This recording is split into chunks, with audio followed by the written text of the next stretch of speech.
Selepas baca tahiyat, sebelum bagi salam, tempat mustajab doa. Berapa tahun dah kita semayang? 40 tahun. Malam ni baru tahu antara tempat mustajab doa selepas baca tahiyat, sebelum bagi salam.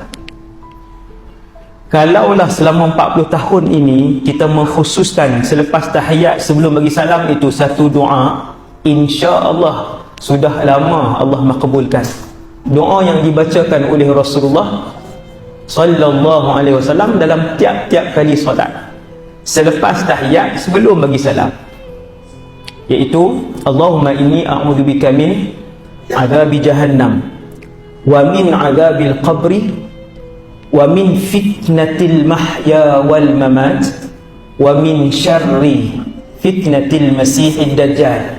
Ramai dah tuan-tuan malam ni baru dengar doa ni, ramai. Berapa tahun dah rugi kita tak buat sunnah ni? 40 tahun.